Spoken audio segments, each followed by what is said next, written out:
अहिल्यानगर जिल्हाधिकारी कार्यालयावर आज तारीख 10 ऑगस्ट रोजी आयटक तथा all India trade union Congress या देशव्यापी संघटनेतर्फे आणि C2 या कामगार संघटनेतर्फे आंदोलन करण्यात आले। या आंदोलनामध्ये आयटक कामगार संघटनेचे आरोग्य सेवेतील अहिल्यानगर महानगरपालिकेमधील आशा वर्कर, आशा, मोहटादेवी कर्मचारी, मढी देवस्थान कर्मचारी, अवतार मेहरबाबा ट्रस्ट कर्मचारी सहभागी झाले होते। C2 कामगार संघटनेचे पदाधिकारी व कामगारही सहभागी झाले होते। यावेळी जिल्हाधिकाऱ्यांना निवेदन देण्यात आले। या निवेदनामध्ये 4 श्रमिक कामगार कायदे रद्द करून जुने कायदे पुन्हा लागू करावेत ही मागणी करण्यात आली। मढी, मोहटादेवी, अवतार मेहरबाबा ट्रस्ट येथील कर्मचाऱ्यांना पगारवाढ देऊन केंद्र सरकारने जाहीर केल्याप्रमाणे 28 ते 30 हजार रुपये वेतन द्यावे। आशा कर्मचाऱ्यांना कमीत कमी 25 हजार रुपये वेतन द्यावे, तर गट प्रवर्तकांना 30 हजार रुपये दरमहा वेतन देण्यात यावे। आशा वर्कर यांना अतिरिक्त कामाचा बोजा देऊ नये। जे आरोग्य खात्याने हेड ठरवून दिलेले आहेत त्यानुसारच काम देण्यात यावे।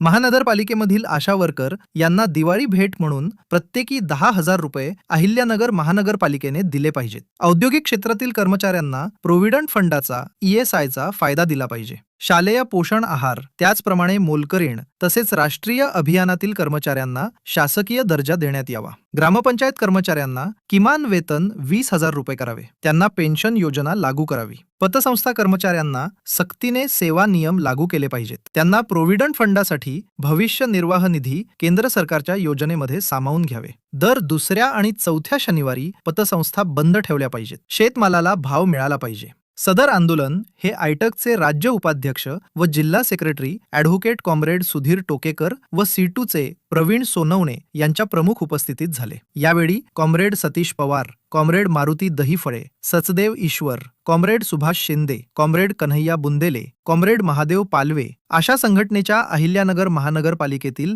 आशा वर्कर यांच्या अध्यक्षा स्वाती भनगे, तबस्सुम तांबोळी, शीतल कापरे, शेख रुखसाना, विजया वाघ, सुंदराबाई वाघ, मोनाली धूपदरे, योगिता थोरात, जयश्री कव्हाणे, शेख अफसाना इत्यादी कामगार पदाधिकारी हजर होते। यावेळी घोषणा देऊन निदर्शने करण्यात आली आणि हे 4 कायदे ताबडतोब रद्द केले पाहिजेत अशा घोषणा देण्यात आल्या। नमस्कार। आज अहमदनगर अहिल्यानगर येथील जिल्हाधिकारी कार्यालयावर आम्ही आयटक आणि C2 या 2 कामगार संघटनेतर्फे या ठिकाणी निवेदन द्यायला आलेलो आहोत।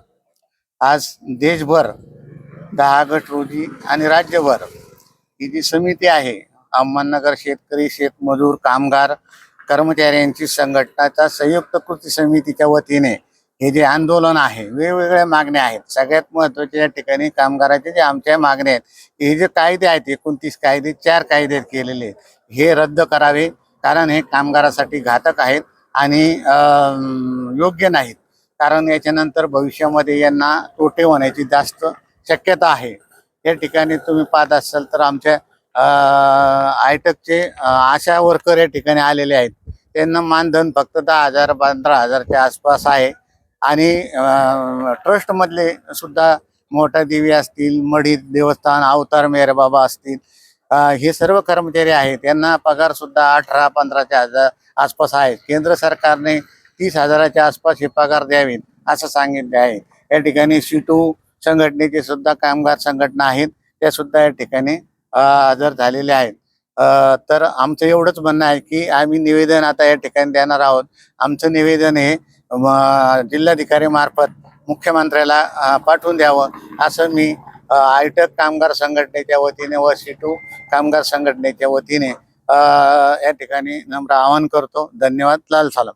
आज 10 तारखेला संपूर्ण देशभरामध्ये C2 संयुक्त किसान सभा, आयटक अशा सर्व देशव्यापी डाव्या संघटनांच्या वतीनं देशव्यापी संप आयोजित करण्यात आलेला आहे। देशव्यापी जेल भरो आंदोलन आयोजित केलेलं आहे।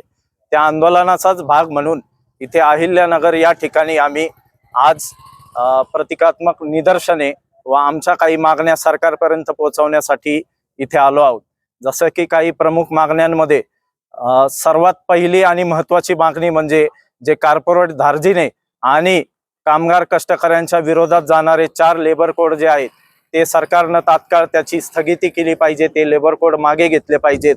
त्यासोबतच कामगारांच्या विविध मागण्या आहेत, जसं की अनेक क्षेत्रांमध्ये काम करणाऱ्या कामगारांना, कर्मचाऱ्यांना एकतर पहिली गोष्ट तर कर्मचारी म्हणूनच संबोधलं जात नाही. आशा, अंगणवाडी आणि तत्सम सर्व कर्मचारी आहेत, शालेय पोषण आहारवाल्या कर्मचारी आहेत. तर या सर्वांना सामाजिक सुरक्षा लागू केली पाहिजे, विमा योजना लागू केल्या पाहिजेत, त्यांना आरोग्य सुविधांचा लाभ दिला पाहिजे. आणि त्या रिटायर्ड झाल्यानंतर 60 वर्षापुढील जे रिटायर्ड झालेले आहेत तर त्यांना पेन्शन योजना सुद्धा लागू केली पाहिजे. भविष्य निर्वाह निधी त्यांना लागू केला पाहिजे. तसेच सर्व क्षेत्रामधील काम करणाऱ्या कामगारांना, ते कंत्राटी असो, शासकीय असो, या सर्व क्षेत्रातील कामगारांना किमान 30,000 रुपये वेतन एवढे दिले पाहिजे. या आणि अशा अनेक मागण्यांसाठी आम्ही सीटू व आयटक आणि आज अहिल्यानगरमध्ये विविध कामगार संघटनांच्या वतीने आम्ही शेतकरी, कामगार आणि कर्मचारी यांची एक संयुक्त कृती समिती बनवली आहे. आणि त्या संयुक्त कृती समितीच्या मार्फत आज आम्ही इथे जिल्हाधिकाऱ्यांमार्फत केंद्रापर्यंत आमच्या मागण्या पोहोचवण्यासाठी इथे आलेलो आहोत. आमचं निवेदन वरती गेलेलं आहे. ते निवेदन, आमच्या अपेक्षा आहे त्या निवेदनाची दखल घेऊन आमच्या मागण्या शासनापर्यंत पोहोचाव्यात. आणि तसेच शालेय पोषण आहारवाल्यांना 1000 रुपये मानधनवाढीची जी घोषणा करण्यात आलेली आहे तर ती तात्काळ त्याची अंमलबजावणी व्हावी, या मागण्यांसह आम्ही आजची निदर्शने इथे करत आहोत. महानगरपालिकेतील आशा वर्कर आज जे आपण संप केलेला आहे, तर आशांचा असा प्रॉब्लेम आहे की आपल्याला आशांना फक्त कोणतेही काम दिले जाते. आता आम्हाला महिनाभर बेलोचे काम दिले, पण बेलोचे काम दिले परंतु आम्हाला त्याचा एकही रुपया मिळणार नाही असे ऐकलेले आहे. तर आम्ही शासनाकडे मागणी करतोय की बेलोचे काम एवढे आम्हाला तुम्ही दिले आहे. महिनाभर आम्ही सगळ्या आशा वर्करनी काम भरपूर प्रमाणे केले आहे. सकाळी 9 ते 7 वाजेपर्यंत ड्युटी केलेल्या आहे.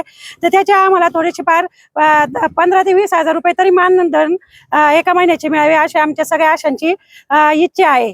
तसेच डेंग्यूचे सर्वेक्षण, पावसाळा आले का आम्हाला डेंग्यूचे काम दिले जाते, त्या कामाचे पण आम्हाला वेळोवेळी त्याचे पैसे दिले जाते. आधीचे आमचे मानधन डेंग्यूचे थकलेले आहे ते पण त्यांनी त्वरित द्यावे शासनाने.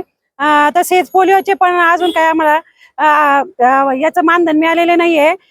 इतर पण जे आहे तर आम्हाला सगळ्या आशा वर्करला 13,000 रुपयापर्यंतच मानधन दिले जाते. तर आम्हाला जास्तीत जास्त 25,000 ते 30,000 रुपये मानधन मिळावे ही सगळ्या आशांची मागणी आहे.